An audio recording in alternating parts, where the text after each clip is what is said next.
Welcome back to my channel. இன்றைக்கி நம்ம பார்க்க போகிறது பீஃப் கறியோட ரெசிபி தான். ரெசிபிக்குள்ளே போகிறதுக்கு முன்னாடி இதுதான் என்னோட சேனலை ஃபஸ்ட் டைம் பார்க்குறீங்க, இல்லாட்டி ஆல்ரெடி பார்த்தவங்க சப்ஸ்கிரைப் பண்ணாமல் இருக்கீங்கன்னா சப்ஸ்கிரைப் பண்ணிக்கோங்க. அது மட்டும் இல்லை, பெல் ஐக்கானையும் கிளிக் பண்ணிக்கோங்க. அப்போ தான் உங்களுக்கு நான் வீடியோஸ் அப்லோட் பண்ணும்போது நோட்டிஃபிகேஷன் வரும். வாங்க இப்போ வீடியோக்குள்ளே போகலாம்.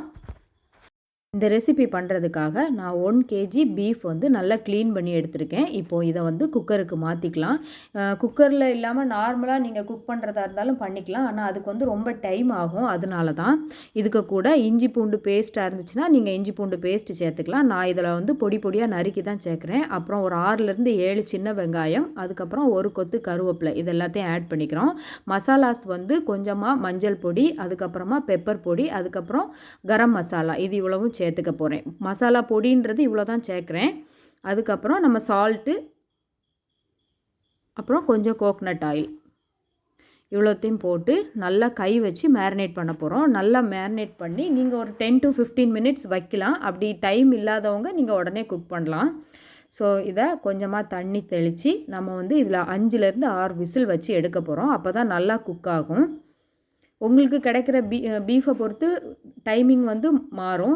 உங்களுக்கு சீக்கிரமாக குக் ஆகிற பீஃபாக இருந்ததுன்னா உங்களுக்கு ஒரு 4 விசில் வச்சாலே போதும். இல்லைன்னா நம்ம வந்து கொஞ்சம் அதிகமான விசில் வச்சு எடுத்தால் தான் நல்லா குக் ஆகி கிடைக்கும்.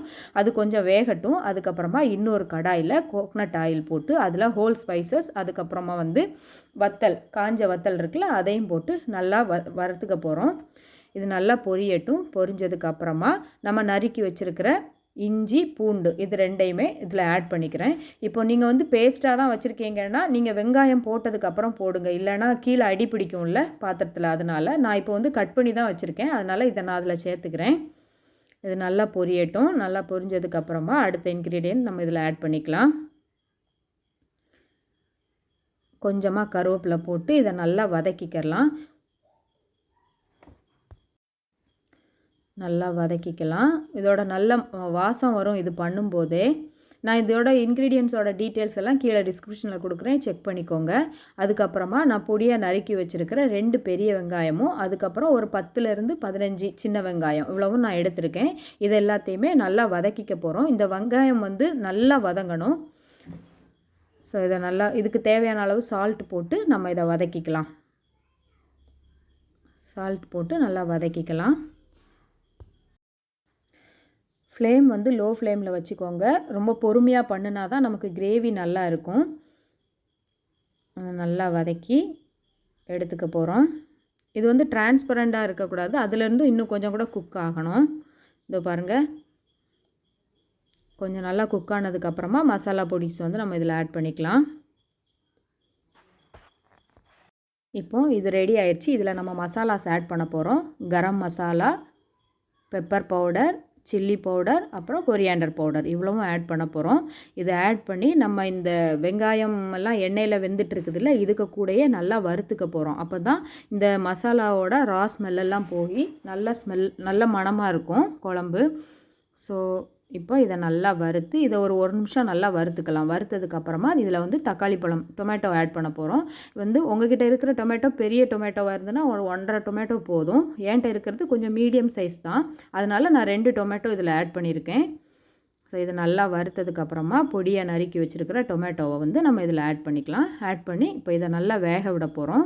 டொமேட்டோ கொஞ்சம் வெந்ததுக்கப்புறமா நம்ம இப்போ பண்ணிகிட்ருக்கோம்ல, இதை வந்து 2 போர்ஷனாக எடுக்க போகிறோம். ஒரு போர்ஷன் வந்து தனியாக எடுத்துகிட்டு ஒரு போர்ஷன் மட்டும் பாத்திரத்தில் இருக்கட்டும். இப்போ அடுப்பை ஆஃப் பண்ணிடுங்க. ஆஃப் பண்ணிவிட்டு பாதி போர்ஷன் நம்ம எடுத்தாச்சு. எடுத்ததை வந்து ஆற வச்சு மிக்ஸி ஜாரில் மாற்றி நல்லா அரைச்சி எடுத்துக்கோங்க. அப்போ தான் நமக்கு இந்த குழம்புக்கு வந்து நல்லா கிரேவி கிடைக்கும். ஸோ இப்போ நான் அரைச்சி எடுத்துட்டேன். இப்போ அடுப்பை ஆன் பண்ணி மிக்ஸி ஜாரில் இருக்கிறத அடுப்புக்கு மாற்றிக்கலாம். மாற்றி இந்த மிக்ஸி ஜார் கழுவுன தண்ணியும் ஆட் பண்ணிக்கோங்க. மேக் ஷுர் ரொம்ப தண்ணி வந்து ஆட் பண்ணிடாதீங்க. ஏன்னா நம்ம வந்து பீஃப் குக் பண்ணியிருக்கிறதுலையுமே தண்ணி இருக்கும். ஸோ நம்ம அந்த தண்ணி இந்த தண்ணியும் ரொம்ப அதிகமாக இருந்துச்சுன்னா குழம்பு வந்து தெரியும்ல எப்படி இருக்கும்னு. அதனால் நம்ம வந்து இதில் கொஞ்சமாக தண்ணி, அந்த மிக்ஸி கழுவுன தண்ணி மட்டும்தான் நம்ம இதில் ஆட் பண்ணிக்க போகிறோம். எக்ஸ்ட்ராவாக எதுவும் தண்ணி ஆட் பண்ணல. ஸோ இப்போ இந்த மசாலாவையும் தண்ணி எல்லாத்தையும் நல்லா கலந்து விட்டுடலாம். இது கலந்து நல்லா மிக்ஸ் ஆச்சுன்னு தெரிஞ்சதுக்கப்புறமா நம்ம அடுத்தது பீஃப் வேக வச்சுருக்கோம்ல, அந்த தண்ணியோடு சேர்ந்து இதில் கொட்ட போகிறோம். ஓகே, எல்லாத்தையும் கொட்டியாச்சு. இதில் கொட்டியாச்சு. இது நல்லா இப்போ கொதிக்கணும். இது வந்து ஒரு 15 to 20 மினிட்ஸ் நல்லா வேகணும். அப்போ தான் இந்த மசாலா எல்லாம் இந்த பீஃபுக்குள்ளாடி நல்லா இறங்கும். ஸோ பாருங்கள், இந்த மாதிரி நல்லா மிக்ஸ் பண்ணி விட்டுட்டு இதை நல்லா குக் பண்ணிக்கலாம். இதில் வந்து சால்ட் இருக்குதா இல்லைனா காரம் உங்களுக்கு எக்ஸ்ட்ரா வேணுமா இதெல்லாம் நீங்கள் இந்த டைம் செக் பண்ணிக்கோங்க. அப்போ தான் வந்து உங்களுக்கு தேவைன்னா எக்ஸ்ட்ரா போட்டுக்க முடியும். இன்னொன்று, பீஃப் வேக வைக்கும் போதும் வெங்காயம் வதக்கும் போதும் இதில் நம்ம சால்ட் வந்து ஆட் பண்ணியிருக்கோம். அதனால் எக்ஸ்ட்ரா சால்ட் தேவையாக இருந்தால் மட்டும் போட்டுக்கோங்க. அதே மாதிரி காரம் உங்களுக்கு குறைவாக இருக்கிற மாதிரி இருந்துச்சுன்னா நீங்கள் இதில் பச்சை மிளகாவை ஸ்லைஸ் பண்ணி ஆட் பண்ணிக்க வேண்டியதான். அவ்வளோதான். இப்போ வந்து இது நல்லா கொதித்ததுக்கப்புறமா எண்ணெய் பிரிஞ்சதுக்கப்புறம் நம்ம இதில் வந்து ஒரு தாளிப்பு மட்டும் ஆட் பண்ணிக்க போகிறோம். தாளிக்கிறதுக்காக ஒரு சின்ன பாத்திரம் அடுப்பில் வச்சு இதில் கோகனட் ஆயில் ஆட் பண்ணிக்கிறேன். 5லேருந்து 6 சின்ன வெங்காயத்தை வந்து சின்ன சின்னதாக கட் பண்ணி எடுத்துக்கோங்க. அதுக்கப்புறமா கோகனட் இருக்குல்ல, அதை கொஞ்சம் சீவி எடுத்துக்கோங்க. அப்புறம் கருவேப்பிலை. இவ்வளோ தான் இது தாளிக்கிறதுக்கு. இந்த சின்ன வெங்காயத்தை நல்லா வதக்கி இது கொஞ்சம் வதங்கினதுக்கப்புறமா இதில் வந்து கட் பண்ணி வச்சுருக்கிற கோகனட்டோட அந்த பீசஸை வந்து இதில் நான் ஆட் பண்ணிக்கிறேன். இதுக்கப்புறமா கருவேப்பிலை. இது கொஞ்சம் ஃப்ரை ஆனதுக்கப்புறமா கருவேப்பிலை இவ்வளவும் போட்டு நம்ம தாளித்து கொட்டிட வேண்டியதான். இது ரைஸுக்கு கூட ஆனாலும் சரி தான், சப்பாத்தி, பூரி, அதுக்கப்புறமா வந்து பரோட்டா, இது எல்லாத்துக்குமே வந்து நல்லாயிருக்கும். கண்டிப்பாக ட்ரை பண்ணி பாருங்கள். ட்ரை பண்ணி பார்த்துட்டு மறக்காமல் எப்படி இருந்துச்சுன்னு எனக்கு கமெண்ட் பண்ணுங்கள். அது மட்டும் இல்லை, இதே மாதிரியான வீடியோஸ் பார்க்குறதுக்காக என்னோடய சேனலை சப்ஸ்கிரைப் பண்ணிக்கோங்க. இந்த வீடியோ உங்களுக்கு பிடிச்சிருந்துச்சுன்னா லைக் பண்ணிக்கோங்க. தேங்க்யூ ஃபார் வாட்சிங்.